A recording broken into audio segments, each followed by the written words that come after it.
सो थोड़ा सा CET exam के बारे में बताइए। अगर कोई 10th का स्टूडेंट अगर ये पॉडकास्ट देखेगा तो how to get admission in best colleges for engineering. तो यू थिंक जब तक आपका कैंपस से प्लेसमेंट होगा या फिर ऑफ कैंपस प्लेसमेंट होगा तब तक लक ज़्यादा मैटर करता है। हाँ, एक टीसीएस का एक एक्सपीरियंस है, इसलिए मेरा कैपजेमिनी का इंटरव्यू अच्छा गया। I am also not having not so good memories of TCS.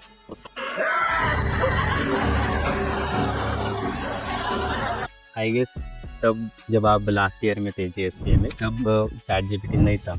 Yes नहीं नहीं था। So how will you manage all this kinds of questions और कोड्स। प्लेसमेंट के लिए आई जब कैंपस को आई तब से लेकर सिलेक्शन तक का जो भी प्रोसेस था वो ज़रा इन डिटेल एक्सप्लेन कीजिए। After training you were on the bench. हाँ so what happens like in that period क्या क्या करना होता है बेंच पे जब एक पर्टिकुलर एम्प्लॉय बेटा की कैंपस प्लेसमेंट में कैपजेमिनी आई थी। उन्होंने फीमेल कैंडिडेट्स को ज़्यादा प्रायोरिटी दी थी, फीमेल्स को नॉट अलाउ। सो आपके टाइम में भी वैसा था? व्हाट डू यू फील ऐसा क्यों होता है फीमेल कैंडिडेट्स को ज़्यादा प्रायोरिटी दी जाती है प्लेस पे? तो बेसिकली अगर आपको एडवाइस देनी हो किसी भी यंगस्टर या फिर फ्रेशर को जो कि चाहता है एमएनसी में काम करना, लाइक उसको एक सॉफ्टवेयर इंजीनियर बनना है, टेस्टर बनना है, क्यूए एनालिस्ट कुछ भी, तो आपकी क्या एडवाइस रहेगी उसे?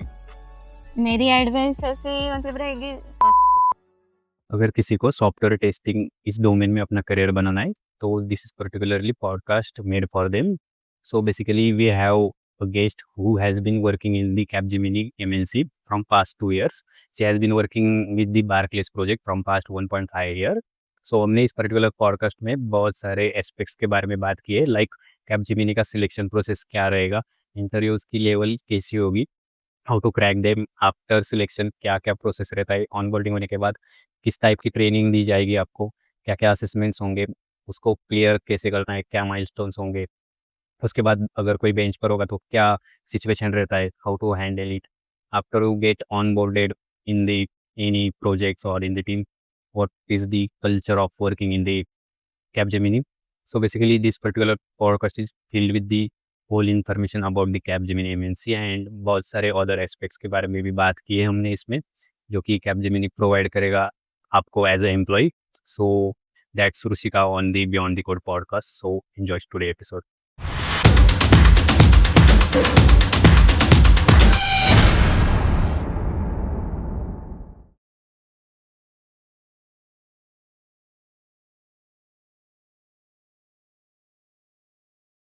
So welcome Rushika on the Beyond the Code podcast. And first of all, thanks for coming and accepting our invitation. So थोड़ा सा अपने बारे में और अपनी आईटी कंपनी के बारे में बताइए. yes. My name is Rushika Desai and I have completed my B from Just An Institute, and currently now I'm working in Capgemini. I have completed 2 years, and now I'm working in Barclays project for job role automation testing. So let's clarify first. आपने कहा कि automation testing करते हैं आप, तो थोड़ा सा अगर कोई अंडर ग्रेजुएट स्टूडेंट जो बी या बी टेक परसिंग कर रहा है कंप्यूटर आईटी से, सो उन्हें समझ आए ऐसा आपके रोल के बारे में बता दीजिए कि लाइक क्या होता है ऑटोमेशन टेस्टिंग में. यस, इन ऑटोमेशन टेस्टिंग में हम डिफरेंट डिफरेंट मॉड्यूल चेक करते हैं। जैसे कि अब व्हाट्सएप है, व्हाट्सएप में डिफरेंट डिफरेंट टाइप्स है, लाइक चैट, स्टेटस, कॉल्स। तो हम वो चेक करते हैं उसमें ड्रॉप डाउन्स हो गए डिफरेंट डिफरेंट। तो उसके लिए सेलेनियम टूल है, टोस्का टूल है, और जीरा जीरा भी हम यूज करते हैं उसमें। तो ऐसे। So basically the point of asking that question is that कि बहुत बार रेफरेंस होने वाला है टेस्टिंग डोमेन के बारे में इस पॉडकास्ट में. सो पहले से क्लैरिफाई कर दिया कि ऑटोमेशन क्या होता है. सो एक क्वेश्चन होता है अगर किसी के माइंड में कि manual testing versus automation testing, yes. क्या डिफरेंस होता है? हाँ, यस। मैनुअल टेस्टिंग में हम टेस्ट केसेस लिखते हैं, लाइक एक बटन है, समझो एक बटन है, और उसमें हम क्लिक करने के बाद कौन सा पेज ओपन होगा, वो डिफरेंट टैब में ओपन होगा या अ, उसी टैब में रहेगा। तो वो हम ऐसे मैनुअल टेस्ट केसेस में वो टेस्ट केसेस लिखते हैं, स्टेप्स लिखते हैं। और इन ऑटोमेशन में उसको हम कोड मतलब function, different different function use करके वो करते हैं, मतलब सेलेनियम में धीरे की वो फंक्शनैलिटीज़ अवेलेबल है, ऐसे।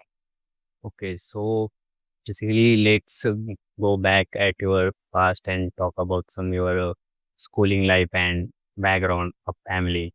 थोड़ा सा अपने बचपन के बारे में बताइए। बचपन के बारे में अ, अब मेरा 10th तो साधना में हुआ, साधना गर्ल्स स्कूल में। उसके बाद 11th-12th भी साधना कॉलेज में आर्या शिंदे कॉलेज में हुआ और फिर इंजीनियरिंग को हम जेएसपीएम इंस्टीट्यूट में हुआ। उस 2 इयर्स मेरे अच्छे गए और 3rd ईयर को कोरोना आ गया और लास्ट ईयर का हमने 6 महीने बहुत एन्जॉय किया। मतलब उस वक़्त असाइनमेंट्स लिखना और उस वक़्त हमने डेज़ बहुत सेलिब्रेट किए। हमारे पहले बैच को फेयरवेल पार्टी नहीं मिली थी, लेकिन हमें मिली वो पार्टी। इसलिए तो हम लोग बहुत ही खुश थे, मतलब फेयरवेल पार्टी और फिर ये ट्रेडिशनल डे हमने उस वक़्त उस टाइम पे बहुत, मतलब बहुत ऐसे एन्जॉय किया वो टाइम पीरियड अगर। Pre pandemic. Hmm, okay, yes, so आपका 11th-12th में फिक्स था कि इंजीनियरिंग ही करना है यस, इंजीनियरिंग इसलिए मैंने 11th-12th में कंप्यूटर साइंस ही लिया था। बाय बायफोकल जिसे यस, कहते यस, हैं। ओके, ये वो मेरा फिक्स ही था कि आईटी में जाना है करके, सो 12th इंजीनियरिंग। के बाद सीईटी थ्रू आपने एडमिशन लिया। 12th के बाद सीईटी और फिर उसके बाद ये ओके, सो थोड़ा सा सीईटी एग्जाम के बारे में बताइए। अगर कोई 10th का स्टूडेंट अगर ये पॉडकास्ट देखेगा तो how to get admission in best colleges for engineering. उसके लिए तो क्या वो ऐसे ज़्यादा बुक्स रीड करने चाहिए, वो पॉइंट्स निकालने चाहिए। सीईटी में कैसे डिफरेंट डिफरेंट टाइप क्वेश्चंस आते हैं, मतलब तो उसके लिए बुक्स रीड करना मस्ट है। मतलब ऐसे नहीं कि बुक्स के नीचे में जो क्वेश्चन देते देते हैं उतना ही करना, उतना नहीं। पूरा रीड करके पॉइंट निकाल के वो करना पड़ता So basically, it is based on your whole 11th-12th syllabus like है। that. Yes, yes, Okay. 11th So syllabus. आपने सीईटी सेल थ्रू जेएसपीएम में एडमिशन लिया. So what kind of college is that? Is it good for if anyone chooses it for but doing engineering? जब मैंने लिया था admission तब उतना placement नहीं था उस टाइम पे। मुझे भी तब डर था कि मेरा प्लेसमेंट होगा कि नहीं। लेकिन जैसे-जैसे मतलब लास्ट ईयर तक मैं कॉलेज की अचीवमेंट अच्छी हो गई। मतलब बहुत सारे कंपनीज़ आने लगे और बहुत सारे इंटरव्यूज़ वगैरह होते थे मेरे। तो मेरा कैंपस थ्रू कैपजेमिनी में होगा। So in which year जब आप पढ़ रहे थे अपनी इंजीनियरिंग पैंडेमिक आया था? हाँ, थर्ड थर्ड ईयर में पैंडेमिक आया था।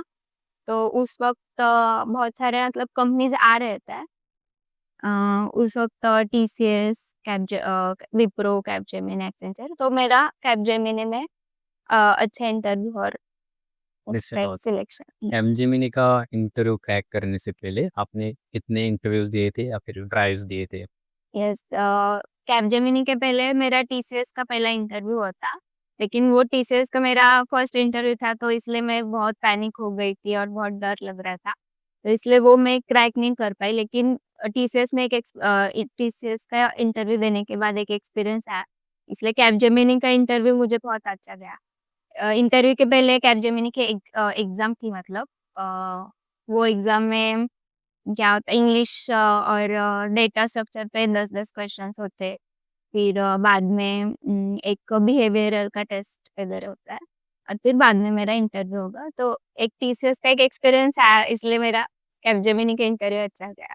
I am also not having not so good memories of TCS. So basically, in today's situation of in which a recession hit most of the batches, yes. so क्या आपको लगता है कि pre pandemic और pandemic के जो बाद में प्लेसमेंट्स हुए उसमें थोड़ा सा स्लाइटली आपको एडवांटेज मिला online exam all yes, those things?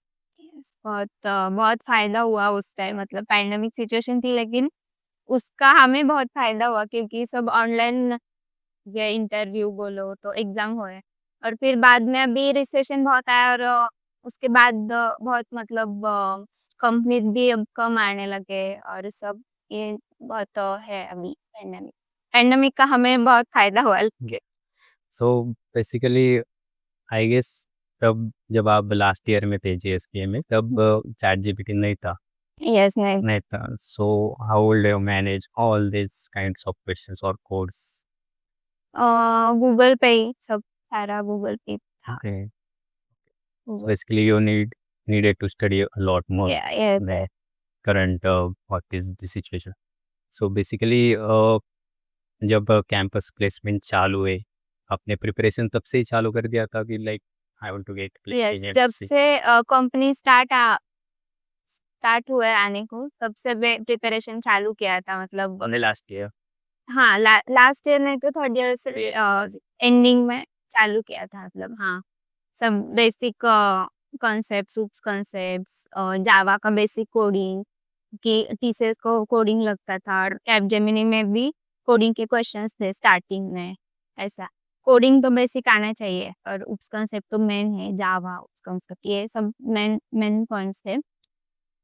तो इसलिए और मैंने एक क्लास भी लगाया था, मतलब शिवाजी नगर को है, राहुल अहिरे सर, उन मतलब वो बहुत इंस्पिरेशन है।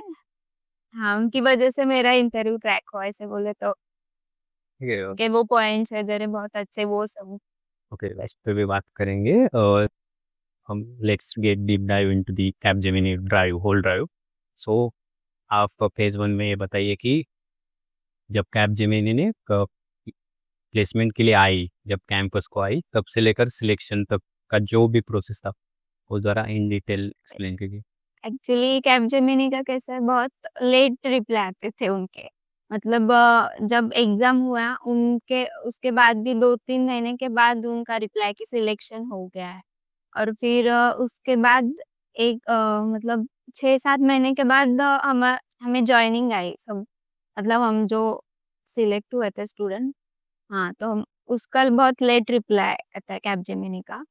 तो वो एक मतलब ऐसा है, तो इससे तो वो जो 6-7 महीने का पीरियड था उसमें हमें बहुत डर लग रहा था कि सिलेक्शन तो आया लेकिन जॉइनिंग आती है कि नहीं जॉइनिंग, वो डर था हमारे इसमें मन में। और उसके बाद कॉलेज भी खत्म हुआ था, इसलिए कंपनीज भी नहीं थे, तो वो भी एक हमारे मन में से डर था कि क्या करना अब? तो उस टाइम पे हमने यूट्यूब पे कोर्सेस किया, कोडिंग किए उतना, और कुछ एक्टिविटीज हो गए तो कर बेसिकली जब कैपजेमिनी आई तब उन्होंने एक टेक्निकल टेस्ट लिया होगा yes what was included in that उसमें पहला उसमें 4 राउंड थे। एक वन पहले इसमें डेटा स्ट्रक्चर के 10 क्वेश्चन, फिर इसके क्या बोलते हैं इंग्लिश के थे क्वेश्चंस, और उसके बाद में एक बिहेवियरल का एक हुआ, और अभी हाँ, चौथा बिहेवियरल का, हाँ, जैसे so after clearing the test उसके बाद उस उसके मेकअप एंड एचआर हाँ, नहीं सिमिलर से एचआर एलिक so what was your experience yes, interview में तो मुझे कैसे अच्छा था, मतलब वो उसमें सब बेसिक बेसिक कॉन्सेप्ट्स उप्स कॉन्सेप्ट पूछा था, और एक एचआर क्वेश्चन पूछा था, मतलब आप ग्रुप को कैसे हैंडल कर सकेंगे वगैरह ऐसा। तो ओके सो हुँ, ये मेरा खुद का भी एक्सपीरियंस है कि जब इस साल हमारे कैंपस प्लेसमेंट्स में कैप जेमिनी आई थी उन्होंने फीमेल कैंडिडेट्स को ज़्यादा प्रायोरिटी दी फीमेल्स को नॉट अलाउ सो आपके टाइम में भी वैसा था फील्ड मतलब जो हम फीमेल कैंडिडेट्स है ना, उनको पहले जॉइनिंग है, और हमारा मतलब फीमेल कैंडिडेट्स जॉइनिंग के बाद 6 महीने के बाद जो मेल कैंडिडेट थे उनको जॉइनिंग आई, ऐसे हुआ। व्हाट डू यू फील ऐसा क्यों होता है फीमेल कैंडिडेट्स को ज़्यादा प्रायोरिटी दी जाती है प्लेस बेस में वो उनको कैपजेमिनी में रेशियो मेंटेन करना था इसलिए, तो हाँ, तो बहुत सारी कंपनीज कर रही है एमडॉक्स ने भी ऐसा किया था बहुत सारी कंपनी कर अब उनको वो रेशियो मेंटेन करना था ये फीमेल मेल कैंडिडेट्स का, रही है इसलिए इसके मतलब Okay, so captain after you completed your interview, when you got the result, like within how many months क्या इंटर इंटरव्यू के बाद बाद में सिलेक्शन का मेल हाँ, इंटरव्यू के बाद तो वही बोल रही कि मतलब हमें डर था कि वो आता है कि नहीं सिलेक्शन, वो भी उसका भी बहुत लेट रिप्लाई आता था, हमें समझ नहीं आ रहा था कि दूसरा दूसरे कंपनीज के इंटरव्यू देना कि नहीं, कि सिलेक्शन फिक्स है मतलब कि नहीं, वो कैपजेमिनी के थोड़े लेट रिप्लाई देते मतलब ऐसे। से when you got an offer, उसके बाद 6 महीने बाद आपकी जॉइनिंग हुई। इसके बीच में कोई आपको कोर्सेस नहीं दिए गए कि like there was no commit? 30 महीने से मतलब कुछ रिप्लाई नहीं थे नहीं थे, मतलब। Directly joining I. ठीक है, सो आपने इस पीरियड में स्किल सेट्स पे ज़्यादा फोकस किया। So when you got onboarded in Capgemini, your location was? Hinjewadi, Pune उच्चेवाड़ी। आपको ट्रेनिंग के लिए बुलाया गया। सो थोड़ा-सा डीप में बताइए इस ट्रेनिंग के बारे में, फिर क्या-क्या होता है सिलेक्शन के बाद? बेसिकली पहले तो ट्रेनिंग हमें मतलब हमें टॉपिक चूज करने नहीं दिया था कि मतलब डोमेन हमें नहीं पूछा था, वो खुद खुद ने मतलब उनका मेल आया था कि ऑटोमेशन टेस्टिंग नहीं करके। हाँ, तो ऑटोमेशन टेस्टिंग में उन्होंने 3 मंथ्स ट्रेनिंग दिया हुँ। पहले। तो उसमें मैनुअल ऑटोमेशन वर्क, सेलेनियम, जावा ऐसा वो था।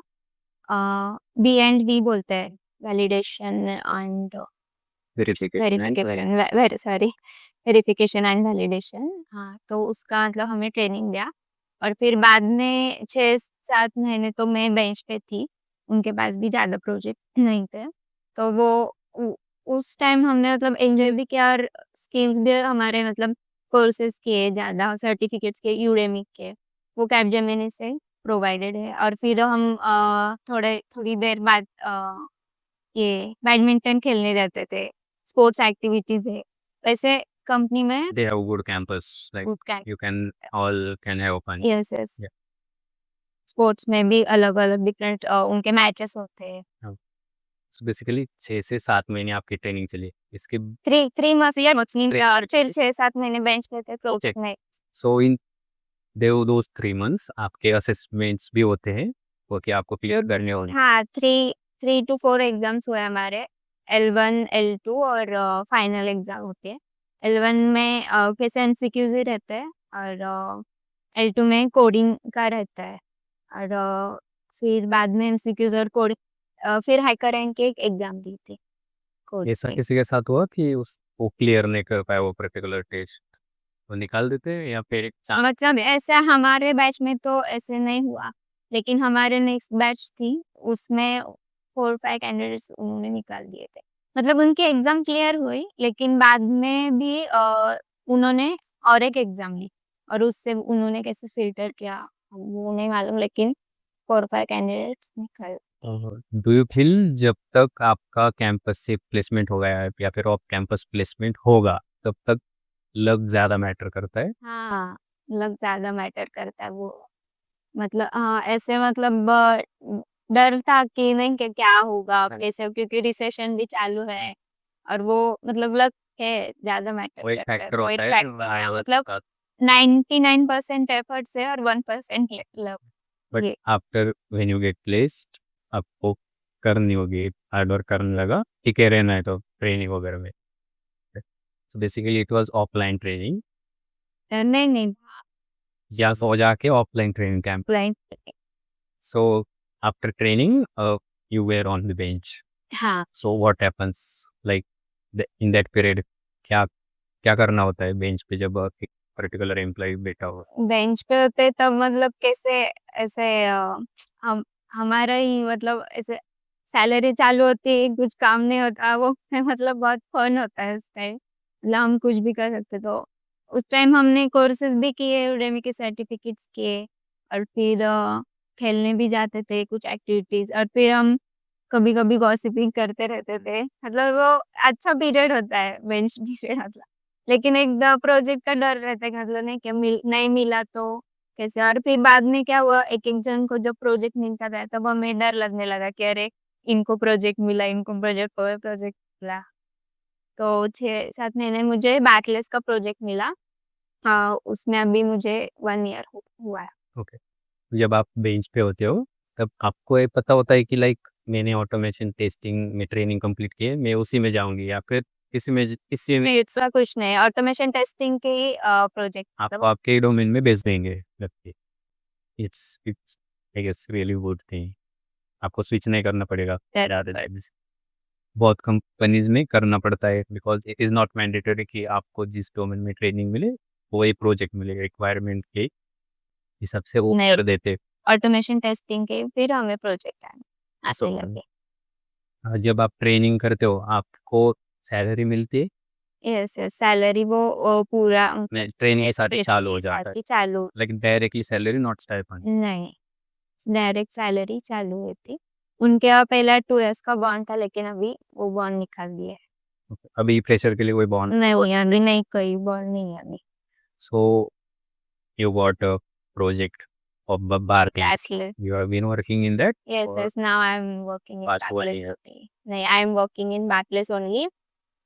Bachelor's में मैंने बहुत कुछ मतलब सीखा, मतलब जब प्रोजेक्ट में एक्चुअल वर्क करने लगे तब समझ आया कि मतलब प्रोजेक्ट मिलना क्यों ज़रूरी है। मतलब प्रोजेक्ट में वर्क करना अलग है और ट्रेनिंग में से नॉलेज लेना अलग है। मतलब वो टोटली डिफरेंट है। जब तक हम प्रोजेक्ट करते नहीं तब तक हमें क्या बोलते हैं, एक्सपीरियंस आता ही नहीं है कि एक्चुअल में क्या है प्रोफेशनल लाइफ और कॉर्पोरेट लाइफ। जब से प्रोजेक्ट चालू किया तब से मतलब डेली स्टैंड अप मीटिंग होने लगे। जीरा पे रोज कैसे अपडेट करना, गीट का वगैरह लाइक सब। व्हेन यू गॉट प्रोजेक्ट वो आपको हर चीज़ सिखाते हैं। मीटिंग में उसमें भी मतलब क्या बोलते हैं, तकलीफ आई, बहुत सारे सिचुएशंस फेस करने पड़े क्योंकि डायरेक्टली से हम गए तो लोग बताते नहीं क्योंकि उनको भी उनका काम रहता है। हाँ, तब थोड़ा दिक्कत आई थी, लेकिन वो होता है, ऐसे हो गया फिर। Like you are working in a good MNC, yes, so fresher को ज़्यादा अच्छे से ग्रूम कर पाते कंपेयर टू स्टार्टअप्स। करते। So if you have to choose between MNC and startup, यस, whom would you choose?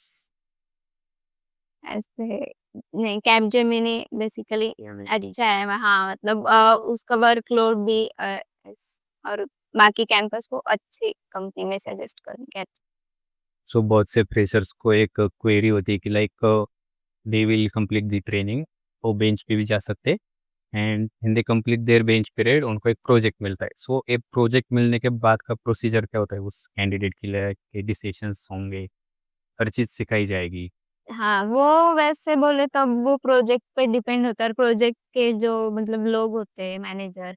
अब मेरा जो प्रोजेक्ट था, मेरे प्रोजेक्ट के लोग बहुत अच्छे थे। एक्चुअल में मैनेजर को मतलब बोलते मैनेजर ऐसे वैसे, लेकिन मेरे मैनेजर अच्छे थे।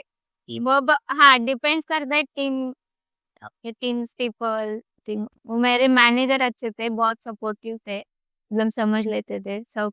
इसलिए मुझे अभी भी नहीं क्या, अच्छा ठीक है। और फिर बाद में और एक मतलब उसी अकाउंट में चेंज हुआ, क्या बोलते हैं हम, डिफरेंट डिफरेंट प्रोजेक्ट्स होते हैं ना, मतलब हाँ। पहला मेरा एचआर पिवोट था और फिर बाद में सीडीएस। उसके मेरे टीम लीड थोड़ी खराब थी, बहुत ज़्यादा मतलब वर्कलोड वगैरह दे, लेकिन अच्छा है। अब वो कैसे आप हैंडल करते हैं। हैंडल करना पड़ेगा सिचुएशन जैसा भी होगा, if you want server. So basically Capgemini को एक मास हायरिंग कंपनी कहा जाता है। तो आपके टाइम पे कितने लोगों को हायर किया गया था कैंपस से? हमारे वक़्त मतलब बहुत लोग थे। मेरे अकाउंट मतलब आईटी में डिपार्टमेंट की 21 लोग थे, मतलब तो पूरा has if we talk about whole college, whole college 150-160 ऐसे हो गए आई थिंक। बिकॉज़ इस साल 2024 बैच के पूरे सिंहगढ़ इंस्टीट्यूट्स में से 100 गर्ल्स को उन्होंने सिलेक्ट किया है। सो दैट डिपिक्ट्स कि रिसेशन ने हिट दिया है बहुत ज़्यादा 51-60 ऐसे थे, मतलब पूरे कॉलेज में। From your single college and here is from whole Sinhgad institute. So recession ने हिट किया है। यस, यस, रिसेप्शन मतलब। सो प्रोजेक्ट के अकॉर्डिंग हायरिंग चालू रहती है, मगर फिलहाल प्रोजेक्ट नहीं है इसके, कम मतलब हायर किया जा रहा है। ओके। प्रोजेक्ट्स नहीं है actually. So, if any fresher or students want to get into the Capgemini, what would be your advice for them कि क्या क्या प्रिपरेशन करना होगा यस, इस डोमेन या फिर सेक्टर में काम करना होगा? अभी तो मार्केट मतलब कैपजेमिनी में तो टेस्टिंग और एसएपी में ज़्यादा प्रोजेक्ट्स है, मैं बताऊँगी तो। एसएपी में तो टेस्टिंग में मतलब ज़्यादा फ़ोकस करना पड़ता है। थोड़ा बहुत कोडिंग का नॉलेज चाहिए क्योंकि उसमें थोड़ी बहुत कोडिंग होती है। तो इसलिए मैं बताऊँगी कि कोडिंग का करो। और जैसे मैं बोली थोड़ा लक पे भी डिपेंड करता है क्योंकि कई लोगों को ट्रेनिंग के बाद निकल दिया है, कई लोगों को मतलब है जैसा वैसा ग्रोथ है। तो इसलिए कि मैं बोलूँगी कि हार्ड वर्किंग भी करना पड़ता है, तो थोड़ा बहुत जावा कोडिंग और एसक्यूएल आना चाहिए क्योंकि ईटीएल टेस्टिंग भी होता है, बैकएंड टेस्टिंग बोलते हैं। तो वैसे सो बेसिकली जब टेस्टिंग की बात की जाती है तो लोगों के दिमाग में ये आता है कि मैनुअल वर्सेस ऑटोमेशन। ऑटोमेशन। सो ऑटोमेशन टेस्टिंग की अगर बात करें तो उसमें भी टाइप होते हैं अलग-अलग। हुँ। जैसे बोले ओके, हाँ, उसमें एपीआई टेस्टिंग आता है, ईटीएल टेस्टिंग आता है, मोबाइल टेस्टिंग आता है, ऐसे डिफरेंट-डिफरेंट है और टूल्स भी डिफरेंट है। मतलब सीखने को बहुत है टेस्टिंग में भी, ऐसे नहीं कि करो डेवलपर ही चाहिए, ऐसा कुछ नहीं। डेवलपमेंट के बाद टेस्टिंग है, मतलब डिप्लॉयमेंट के लिए टेस्टिंग चाहिए ही चाहिए। हाँ, मैं वही पूछने वाला था कि पीपल और टेस्टिंग को लोग ज़्यादा करते हैं कि लाइक हुँ। इसमें ब काम मैं वो और करते हाँ, मुझे भी पहले से बहुत लोगों का रिप्लाई था, नहीं तू अभी छोड़ दे कंपनी, ऐसे कुछ नहीं, टेस्टिंग में कुछ ग्रोथ नहीं है वगैरह ऐसे बहुत लोग बोल रहे थे मतलब मुझे भी। लेकिन ऐसा कुछ नहीं, टेस्टिंग के बाद मतलब डिप्लॉयमेंट होता है, testing is most important. Like today AI is present and automation testing आप भी कर रहे हैं। तो डू यू फील कि इसकी ज़रूरत नहीं पड़ने वाली या फिर टेस्टर होने वाला है वहाँ पे? टेस्टिंग होने वाले कौन-सा भी मतलब प्रोडक्ट हो, कुछ भी अब आपने फ्रिज भी खरीदा तो आप प्लग ये करके चेक चेक कर करके ही लेते हैं, मतलब वो टेस्ट करके ही लेते हैं। तो उसके लिए टेस्टिंग ज़रूरत ही है उसकी। Means future of testing is actually safe इतना कुछ हुआ नहीं है कि लाइक डायरेक्टली डोमेन कुछ छोड़ना। बोलते हैं मतलब डेवलपमेंट में है, ग्रोथ है मालूम है, लेकिन टेस्टिंग में भी उतना है, ऐसा कुछ नहीं कि ग्रोथ ही नहीं है, कुछ ऐसा आपके इंटरेस्ट पे डिपेंड करता है इंटरेस्ट पे डिपेंड क्या करता है करना ये। है आपको। Do you feel slightly workload कम होता है टेस्टर्स स्लाइड पर डेवलपर से ज़्यादा? हाँ, मतलब टेस्टर लोग कैसे एक बग देते हैं और फिर डेवलपमेंट को ही सॉल्व करना सॉल्व करना। पड़ता है। वो है कि टेस्टिंग में थोड़ा लोड कम है, मतलब गर्ल्स के लिए कैसे और स्पेशली मैरिड वुमन के लिए ऐसे अच्छा है क्योंकि वो दोनों सँभाल सकता है, मतलब प्रोफेशनल लाइफ भी और पर्सनल लाइफ भी ऐसे सँभाल सकती है, ऐसे। Yeah, and in MNC, work-life balance is good actually compared to the startups or mid-range companies. Yes. Okay, so if someone wants to make it as a software tester in MNC, so उसको क्या-क्या सीखना पड़ेगा एक proper software tester बनने के लिए? Proper software tester बनने के लिए पहले तो मैनुअल टेस्टिंग मतलब ज़रूरत ही है। मतलब खाली ऑटोमेशन टेस्टिंग ही आना ऐसा नहीं होता। वो स्टेप्स पहले लिखने मतलब मैनुअल होगा तब ऑटोमेशन होता है क्योंकि पहले मैनुअल में स्टेप्स जो लिखते हैं, वो हमें ऑटोमेट करने होते हैं।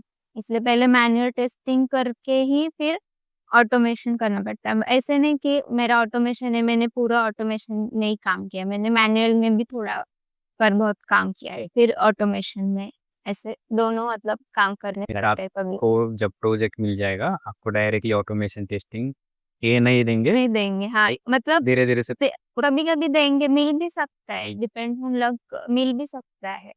लेकिन मिलने के बाद कभी आपको ऐसे आया सिचुएशन तो मैनुअल में भी काम करना करना पड़ता है, पड़ेगा। करना पड़ेगा।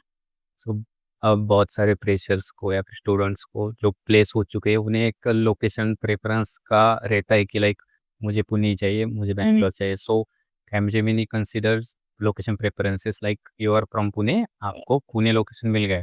हाँ, ऐसा तो मुझे लगता है लेकिन मालूम नहीं वो कैसे वो मतलब लेते हैं लोकेशन प्रेफरेंस लेते ही थे, ठीक है। So yeah and if I have to talk एक अगर प्रेशर देख रहा है एक एम्प्लॉय को जो एमएनसी में काम करता है तो उसको एक अट्रैक्शन होता है कि ये बहुत अच्छी लाइफस्टाइल जी रहे। So can you depict like what your day looks like in big MNC like Capgemini क्या क्या होता है ऑफिस टाइमिंग्स में क्या क्या करते हैं आप जब ऑफिस से वो कैसा है मतलब अभी मेरा प्रोजेक्ट का टाइम तो जनरल टाइमिंग है, लेकिन जब आपका शिफ्ट होगा तो उनके उसके अलाउंसेस कैपजेमिनी देती है और कैपजेमिनी का कैसे ट्रैवलिंग का भी ट्रांसपोर्ट का भी है अवेलेबल उसमें। तो कैसे मैं मेरी 8:30 की रिपोर्टिंग टाइमिंग है तो 7 को मेरे स्टॉप पे बस आती है मतलब वैसे ट्रैवल करना पड़ता है मुझे हिंजड़ी हडपसर में रहती हूँ। तो वो बहुत हेक्टिक, ज़्यादा तो ट्रैवलिंग में बहुत हेक्टिक शेड्यूल है वो। बाकी वर्कलोड का इतना नहीं, लेकिन ट्रैवलिंग का, लेकिन उसका उसका भी कुछ नहीं, 12 डेज़ की पॉलिसी है उनकी। 12 डेज़ मंथली शेड्यूल 12 डेज जाना है, कर बाकी घर से बाकी घर से हाइब्रिड मोड है। हाइब्रिड मोड है। कई प्रोजेक्ट को 5 डेज़ है, वो फिर उनको तो पीजी लेना है पूरा, मतलब ऑन प्रोजेक्ट तो प्रोजेक्ट है, team to team. Depends on project. जिनका 5 दिन का है उनको वहाँ पीजी लेके रहे तो अच्छा है, क्योंकि ट्रैवलिंग का बहुत हेक्टिक शेड्यूल है। बाकी कुछ नहीं है, मतलब वर्कलोड कभी होता है, कभी नहीं, अब वो होता है रहते से प्रोफेशनल लाइफ में। और जब आप ऑफिस टाइमिंग में एंटर करते हो ऑफिस में, तब से लेकर निकलने तक क्या शेड्यूल रहता है आपका बेसिकली?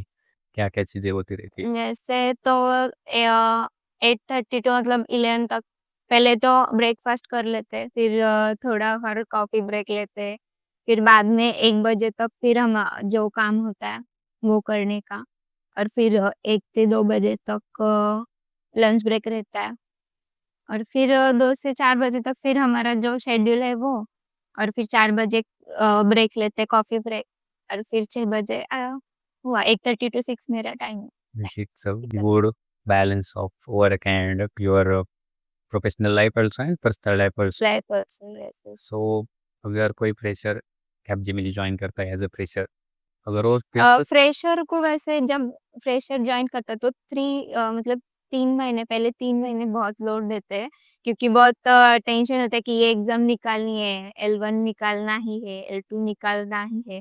तो फ्रेशर को मतलब बहुत जितना भी प्रोजेक्ट में वर्कलोड नहीं है उतना फ्रेशर को तब प्रेशर होता है।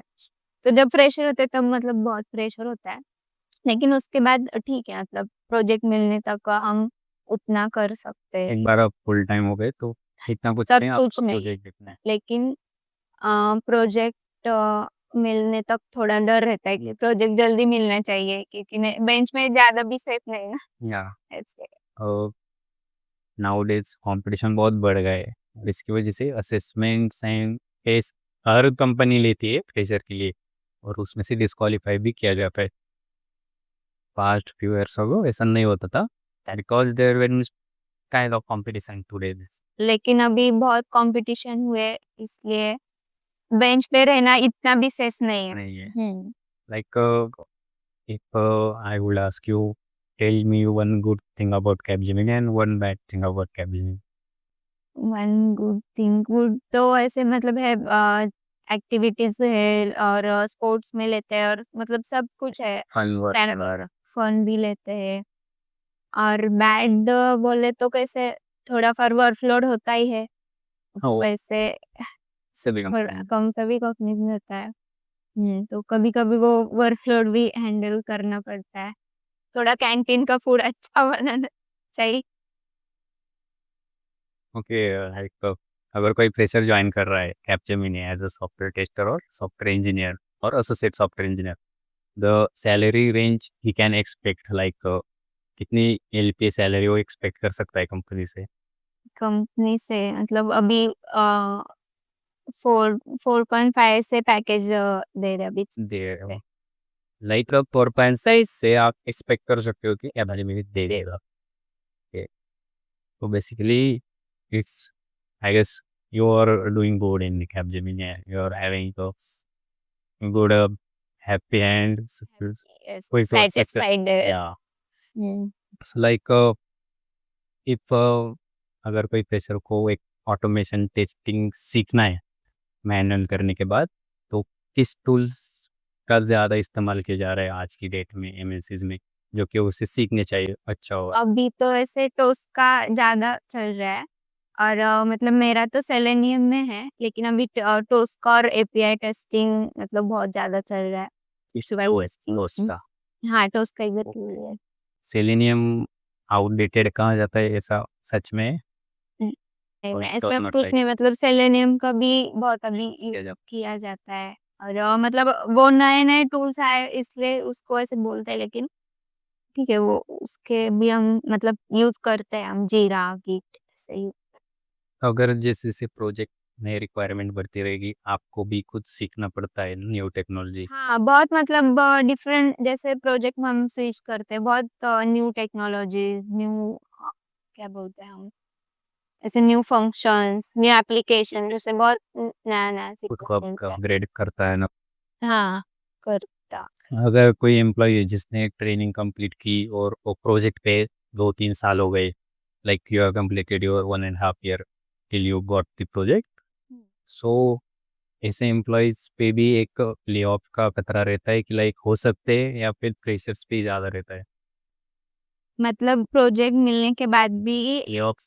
पे आए तो ऐसे बोल रहे हैं। रेंज पे से प्रोजेक्ट में गए तब भी एक ले ऑफ हो सकता है आपका, ऐसा रहता है माइंड में कि नहीं। नहीं, प्रोजेक्ट में रहेंगे तो इतना भी नहीं रहता, लेकिन आपने कुछ काम ही नहीं किया तो थोड़ा रहता है। मतलब हमारा स्किल्स और हमारा थोड़ा क्या बोलते हैं, दिखना चाहिए कि हम मतलब काम कर सकते हैं, कि ये कर सकते हैं। थोड़ा स्मार्ट वर्क चाहिए, थोड़ा अ, क्या बोलते हैं, एक्टिव रहना चाहिए। नहीं तो हमने कुछ काम नहीं किया तो फिर मैनेजर लोग भी कंप्लेंट करेंगे ना कि नहीं चाहिए वगैरह से employees. So yeah we are at the end of the podcast. So basically अगर आपको एडवाइस देनी हो किसी भी यंगस्टर या फिर फ्रेशर को जो कि चाहता है एमएनसी में काम करना, लाइक उसको एक सॉफ्टवेयर इंजीनियर बनना है, टेस्टर बनना है, क्यूए एनालिस्ट कुछ भी, तो आपकी क्या एडवाइस रहेगी उसे? मेरी एडवाइस ऐसे मतलब रहेगी, कोडिंग पे थोड़ा ज़्यादा फोकस करो और टेस्टिंग के डिफरेंट डिफरेंट टूल्स है, जीरा वगैरह है और सेलेनियम वगैरह, ज़्यादा एक्सप्लोर करो। एपीआई टेस्टिंग है और डिफरेंट डिफरेंट एप्लीकेशन में हम कर सकते हैं, हमारे खुद के लैपटॉप उसके लिए डिफरेंट टूल लेना वगैरह कुछ ऐसे मतलब ज़रूरत नहीं है ऐसे। हमारे खुद के लैपटॉप पे प्रैक्टिस कर सकते हैं, तो डिफरेंट डिफरेंट एप्लीकेशन में प्रैक्टिस करती रहनी चाहिए, ऐसा मेरा तो एडवाइस है।